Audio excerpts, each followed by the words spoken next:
So, good day class. Today, i-discuss natin yung time value of money. So, let's start with the introduction.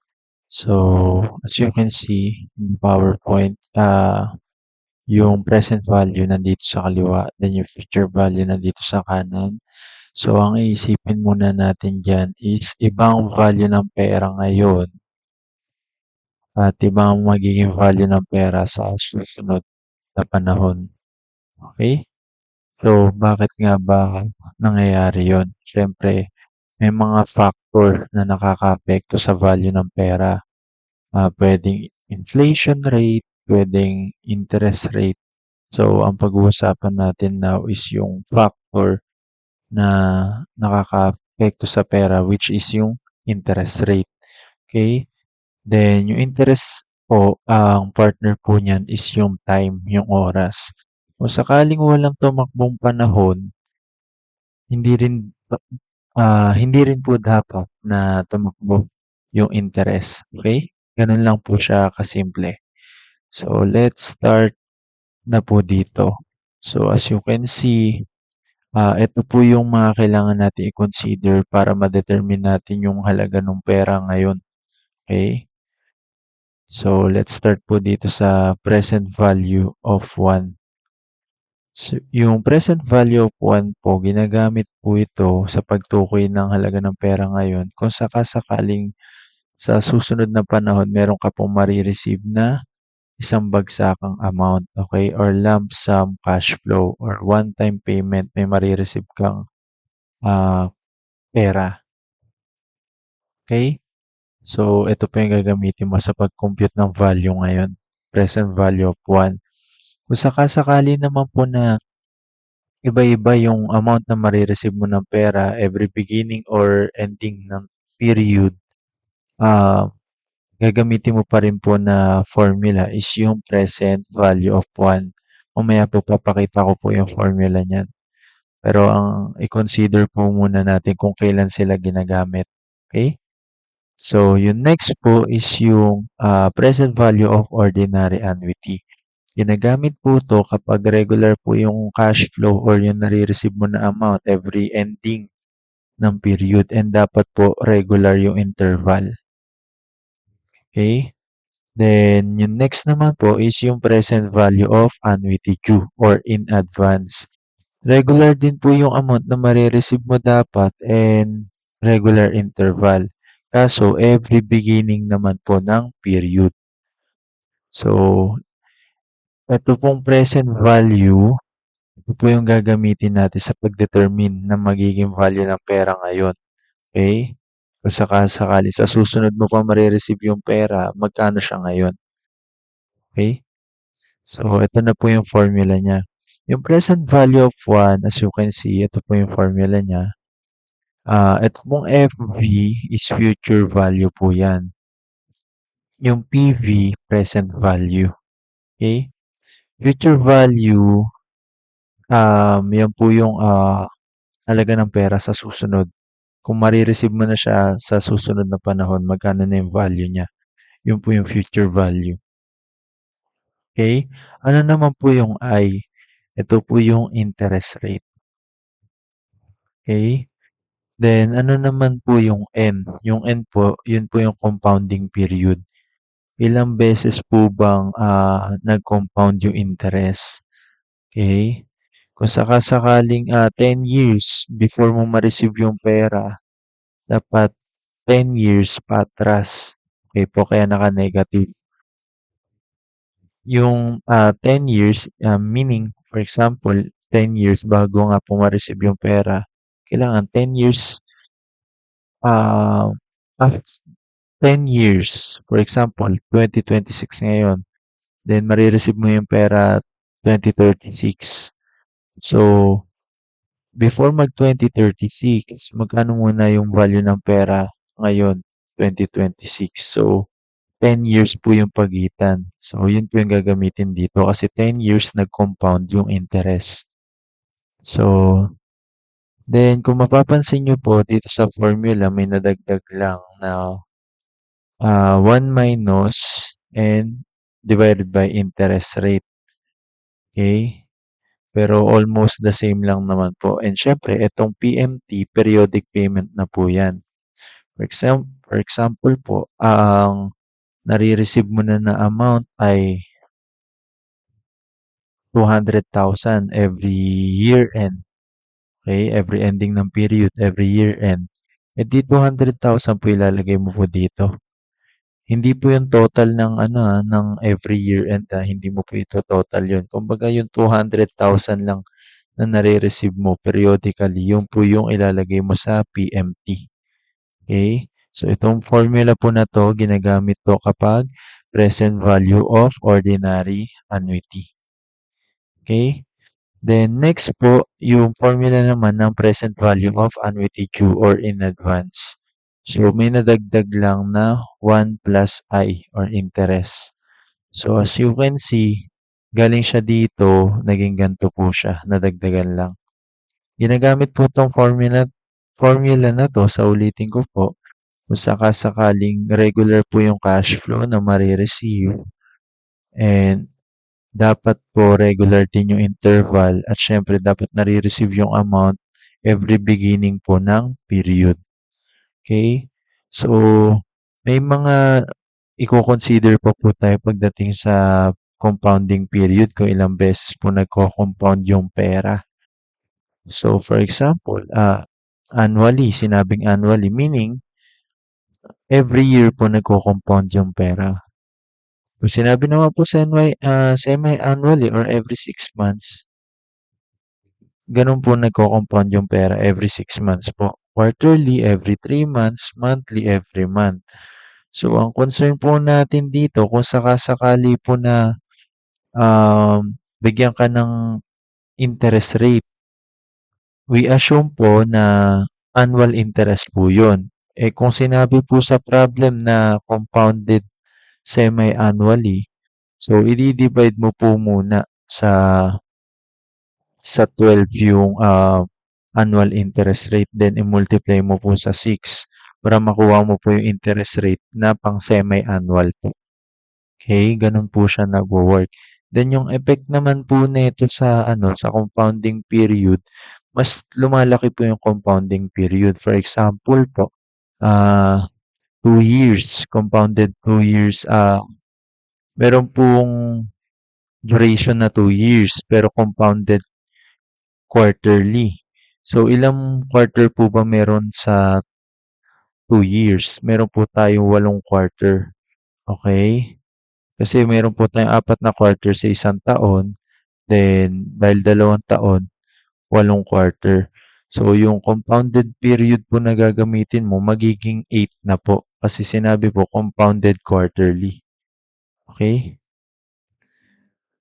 So, ito po yung example kung ano po yung itsura kapag nagko-compute po tayo, no? Sa present value of 1, kung mapapansin nyo po, is kung sakasakaling mag-invest po tayo ng 310,460.66 pesos ngayon, after 5 years po, ayan, ang papasok sa ating pera, 500,000. So, ang value po ng 500,000 na marireceive natin after 5 years ay 310,460.66 po.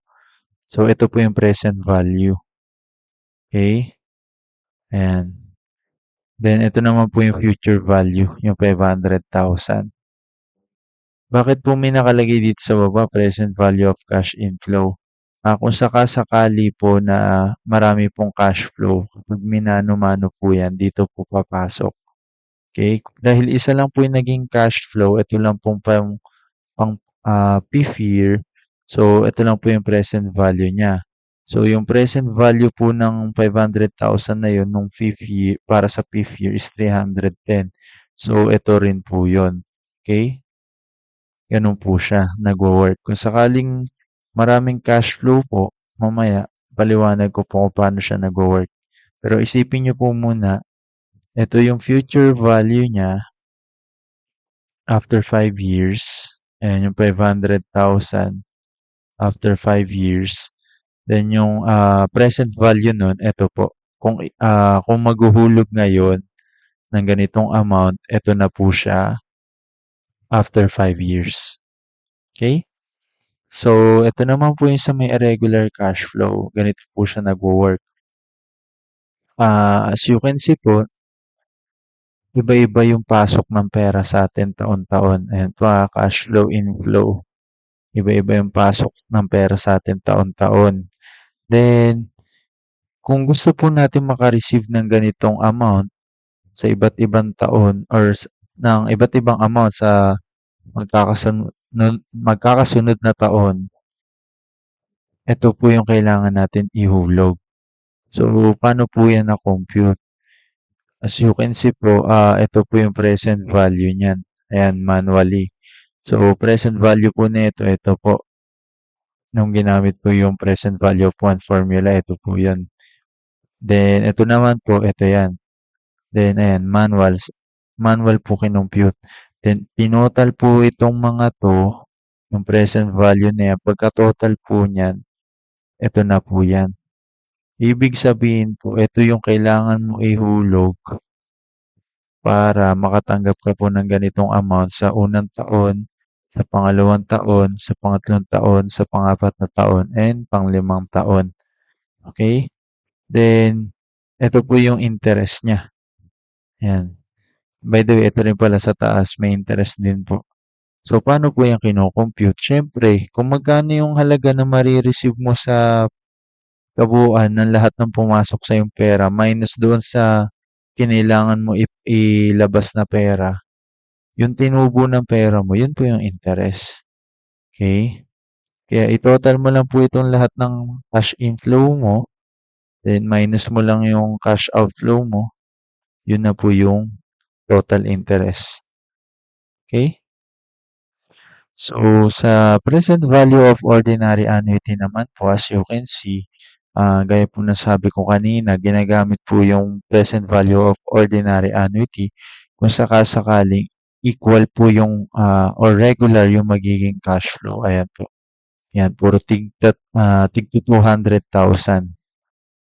Then, and dapat po at the end of every period.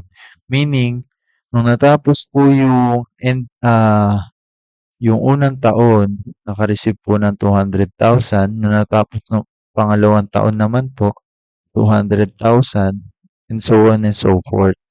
Ganun po. Basta every ending po ng period. Okay? Then, kukunin mo lang rin po yung present value po nila ng bawat cash flow mo kung long method yung gamit mo. Mamanu-manuhin mo po yung compute niyan. Kaso, ang gagamitin mong formula dun is yung present value of 1. Kasi pang manual na compute po yung present value of 1. Okay, ginagamit po yun sa long method, yung present value of 1. Kahit ano pong method, ginagamit po siya kung long method yung gagawin. Okay? Yung sariling formula po ng present value of ordinary annuity, ginagamit po yun kung sakaling shortcut method po yung gagawin. Okay? So, gaya lang rin po ng kanina. So, total interest paano po kinukuha? Total mo lang po lahat ng cash inflow, then minus mo lang po yung cash outflow mo, then yun na po yung total interest. Okay? Yung pumasok sa yung pera minus yung nilabas mo, yun lang yung pagitan nila, yun na po yung total interest. So, dito naman po tayo sa may shortcut. As you can see, hindi na po natin kailangan gumamit ng present value of 1 na formula para imano-mano po yung mga to. Kasi ang gagamitin na po dito sa part na to is yung talagang formula na po ng present value of ordinary annuity. So, nung ginamit po natin siya, ito na po yung kinalabasan. Okay? Ayan. Ng present value ng mga cash inflow na to, then yun po yung magsisilbing cash outflow mo. Meaning, ito po yung kailangan mo ilabas ngayon para makareceive ka ng 200,000 every ending ng period. Okay? Every ending po ng period. 200,000 equal po yung amount every ending ng period. Okay? Sa annuity due naman po, kabaligtaran lang po siya ng ordinary annuity. Ang pinagkaiba lang po, nung year zero, meaning po ng year zero, yung ngayon po, at present po yan. Hindi pa po natatapos yung taon. Kumbaga, mag-i-start pa lang po yung taon. Okay? Yun po yung year zero. Okay? Yung ngayon po. Kung ano pong status natin ngayon, yun po yun. At present, yun po yung year zero. So, syempre, nung na-receive yung pera, for example, dito po sa long method, na-receive agad yung pera. Hindi pa tumatakbo yung isang buong taon or isang buong period. Buo po yung kailangan maging present value niyan. Kasi ngayon na-receive yung pera eh. Okay? Ngayon po na-receive yung pera. Hindi na po natin i-present value yung katulad nitong mga sumunod. Kasi ngayon nga po na-receive yung pera. Meaning, ang value niyan ngayon talaga ay 200,000. Okay? Ganun po siya nagwo-work. Kasi 'di ba nga sabi natin wala pong tatakbo na interest kung sakaling walang tumakbo na panahon. Eh nung naghulog nga po ng 200,000 ngayon, ibig sabihin walang tumakbong panahon. Naghulog ngayon eh. Meaning dapat kung magkano yung value niya nung nilabas, ganun din yung value niya papasok. Okay po. So, as you can see now, sa long method po, tinotal ko lang rin naman po lahat ng cash inflow niyan. Then, kinuha ko lang rin po yung present value ng lahat ng cash inflow. Yun na po yung magsisilbing cash outflow. Okay? Yung total po ng present value nito. Meaning, kailangan ko po maghulog ng mga ganitong amount na ang total ito po para makareceive ng 200,000 every beginning ng taon. Then, paano ulit kinuha yung total interest? Total cash inflow minus total cash outflow. Okay? Long method po yun. Okay? Tandaan nyo po sa long method, bawat cash flow inflow, ayan, ang mangyayari po niyan is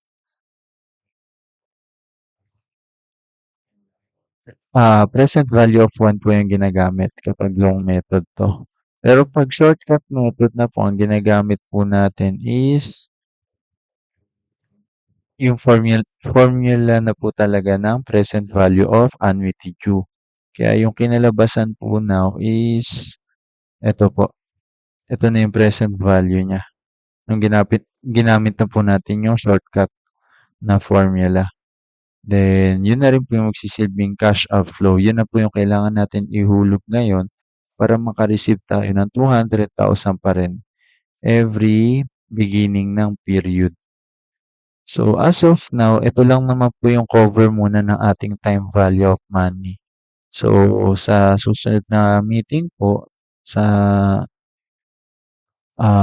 next video natin is i-discuss ko naman sa inyo yung future value of money, kung paano po siya nagwo-work. Okay? So, thank you very much po.